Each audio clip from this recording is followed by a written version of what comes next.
Telangana కమలంలో విచ్చుకున్న rebel రెక్కలు అభ్యర్థుల గుండెల్లో గుబులు పుట్టిస్తున్నాయి. టికెట్ ఆశించి భంగపడ్డ నేతలు బరిలో తగ్గేదే లేదంటూ తొడగొడుతున్నారు.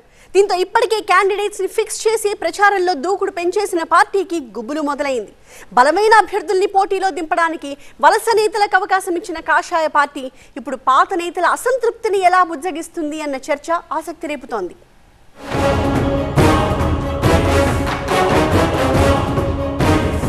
4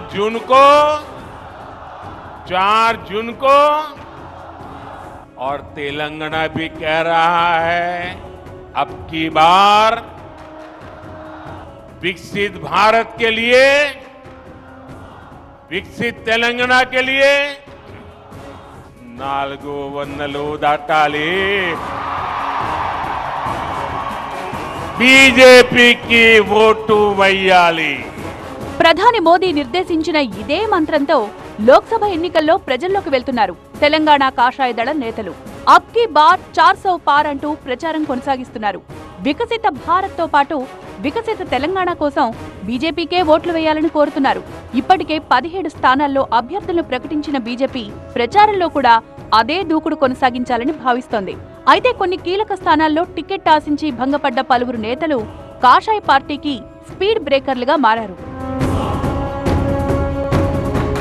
ఆదిలాబాద్ లో సిట్టింగ్ ఎంపీ సోయం బాపురావును కాదని బీఆర్ఎస్ నుంచి వచ్చిన నగేష్ కు టికెట్ ఇవ్వడంతో బాపురావు తీవ్ర అసంతృప్తి వ్యక్తం చేస్తున్నారు.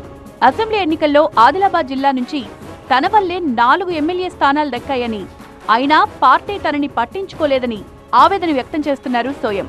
వలసొచ్చిన నేతకు టికెట్ ఇచ్చి సిట్టింగ్ ఎంపీగా తనను అవమానించారంటూ ఆగ్రహం వ్యక్తం చేస్తున్నారు. క్యాడర్ ఉన్న లీడర్ కావాలో, క్యాడర్ లేని వలస లీడర్ కావాలో తేల్చుకోవాలంటూ పార్టీకి సవాల్ విసురుతున్నారు.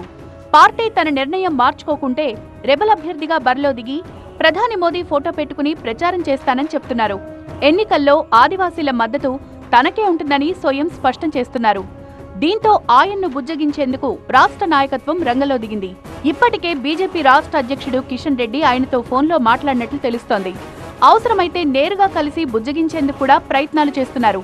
గత కొన్ని రోజులుగా పార్టీ కార్యక్రమాలకు దూరంగా ఉంటున్న సోయం బాపురావు ఆదివాసీ నేతలతో భేటీ తర్వాత భవిష్యత్ కార్యాచరణ ప్రకటిస్తానంటున్నారు.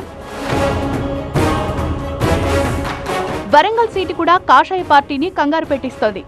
అనేక హైడ్రామాల నడుమ వరంగల్ లోక్సభ సీటుకు బీఆర్ఎస్ నుంచి వచ్చిన ఆరూరి రమేష్ ను అభ్యర్థిగా ప్రకటించింది బీజేపీ. అయితే పార్టీ నిర్ణయాన్ని స్థానిక బీజేపీ నేతలు తీవ్రంగా వ్యతిరేకిస్తున్నారు. తమను కాదని బీఆర్ఎస్ నేతను తీసుకొచ్చి అభ్యర్థిగా ప్రకటించడం ఏంటని ప్రశ్నిస్తున్నారు.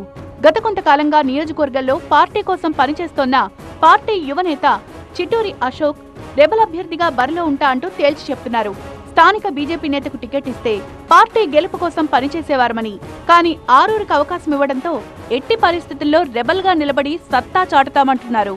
చిట్టూరుతో పాటు వరంగల్ జిల్లా నేతలు కూడా ఆరూరి అభ్యర్థిత్వంపై గుర్రుగా ఉన్నారు. ఈ నేపథ్యంలో వీరందరినీ కలుపుకుని ఎన్నికలకు వెళ్లడమే ఇప్పుడు ఆరూరి ముందున్న అసలైన సవాల్.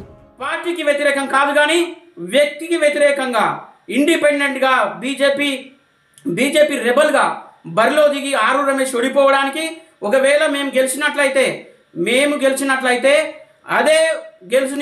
అదే సీటుని మోడీ గారికి బహుమతిగా ఇస్తాము. ఇక జహీరాబాద్ లోనూ పార్టీకి అసంతృప్తి సెగ తగులుతోంది. బీఆర్ఎస్ నుంచి వచ్చిన బీబీ పాటిల్కు టికెట్ ఇవ్వడాన్ని బీజేపీలోని మరో వర్గం వ్యతిరేకిస్తోంది.